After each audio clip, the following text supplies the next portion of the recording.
To top story. Cinema ప్రేమికులకు, సినీ అభిమానులకు స్వాగతం. 2026 మొదటి 6 నెలలు టాలీవుడ్కు నిజంగానే ఒక పండుగలా మారాయి. జనవరి నుంచి జూన్ వరకు వరుసగా విడుదలైన సినిమాలు ప్రేక్షకులను అలరించాయి. మరి ఈ 6 నెలల్లో బాక్సాఫీస్ను ఏ సినిమాలు ఏలాయి, ఏవి బ్లాక్ బస్టర్లు అయ్యాయి, ఏవి సర్ప్రైజ్ హిట్గా నిలిచాయి, ఇప్పుడు చూద్దాం. ఈ ఏడాది తొలి 6 నెలల్లో దాదాపు 40 నుంచి 50 సినిమాలు ప్రేక్షకుల ముందుకొచ్చాయి. భారీ బడ్జెట్ చిత్రాల నుంచి చిన్న సినిమాల వరకు ప్రతి వారం థియేటర్స్లో కొత్త సందడి కనిపించింది. కొన్ని సినిమాలు అంచనాలను మించి భారీ విజయాలను అందుకోగా, మరికొన్ని మాత్రం ప్రేక్షకులను పూర్తిగా ఆకట్టుకోలేక బాక్సాఫీస్ వద్ద వెనుకబడ్డాయి. అయినా మొత్తం మీద టాలీవుడ్కు మాత్రం ఇది విజయవంతమైన హాఫ్ ఇయర్గా నిలిచింది. సంక్రాంతి కొత్త ఏడాది కానుకగా జనవరిలో విడుదలైన సినిమాల మధ్య గట్టి పోటీ నెలకొంది. స్టార్ హీరోల సినిమాలతో పాటు ఫ్యామిలీ ఎంటర్టైనర్లు కూడా ప్రేక్షకులను అలరించాయి.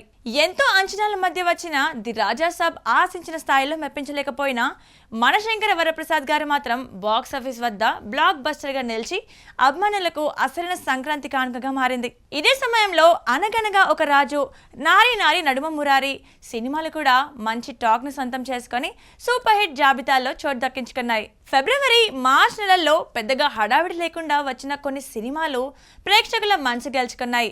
మంచి కథ, కంటెంట్ ఉంటే ప్రేక్షకులు తప్పకుండా ఆదరిస్తారనే విషయాన్ని మరోసారి నిరూపించాయి. ముఖ్యంగా కపుల్ ఫ్రెండ్లీ హే బల్వన్ సినిమాలు పాజిటివ్ టాక్తో మంచి విజయాలను అందుకున్నాయి. చిన్న సినిమాలకు కూడా ప్రేక్షకులు పెద్దపీట వేశారనే విషయం మరోసారి స్పష్టమైంది. మార్చ్ నెలలో విడుదలైన పాపం ప్రతాప్ యావరేజ్ ఫలితంతో సరిపెట్టుకోగా, ఎలాంటి అంచనాలు లేకుండా వచ్చిన యూఫోరియా మాత్రం థియేటర్స్లో సంచలనం సృష్టిస్తూ సర్ప్రైజ్ హిట్గా నిలిచింది. ఏప్రిల్ నెలలో ఎండలు ఎంత తీవ్రంగా ఉన్నా థియేటర్స్లో మాత్రం ప్రేక్షకుల సందడి ఏమాత్రం తగ్గలేదు. డెకాయిట్, రాకాసా సినిమాలు మంచి వసూళ్లతో హిట్ అందుకోగా, బైకర్ సినిమా యావరేజ్గా నిలిచింది. మే నెలలో విడుదలైన జెట్లీ, గాయపడ్డ సింహం సినిమాలు ప్రేక్షకులను ఓ మోస్తరుగా మాత్రమే ఆకట్టుకున్నాయి. దీంతో ఈ రెండు చిత్రాలు యావరేజ్ ఫలితాలతోనే సరిపెట్టుకోవాల్సి వచ్చింది. ఇక జూన్ నెల టాలీవుడ్కు గ్రాండ్ ఫినాలేగా మారింది. తాజాగా విడుదలైన పెద్ది బాక్సాఫీస్ వద్ద సరికొత్త రికార్డులు సృష్టిస్తూ ఇండస్ట్రీ బ్లాక్ బస్టర్గా నిలిచింది. ఇప్పటికీ ఈ సినిమా విజయవంతంగా థియేటర్స్లో కొనసాగుతుండగా, మా ఇంటి బంగారం కూడా మంచి వసూళ్లతో విజయపదంలో దూసుకెళ్తోంది. మొత్తానికి 2026 తొలి 6 నెలలు టాలీవుడ్కు భారీ విజయాలను అందించాయి.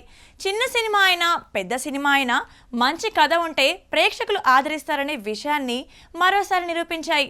మరి రెండో అర్ధ భాగంలో ఇంకెన్ని బ్లాక్ బస్టర్లు వస్తాయో చూడాలి. సో చూసారు కదండి, ఇది ఇవాళ టాప్ స్టోరీ ఎపిసోడ్. మరో ఇంట్రెస్టింగ్ ఎపిసోడ్తో మళ్ళీ కలుద్దాం. చూస్తూనే ఉండండి మహామాక్స్.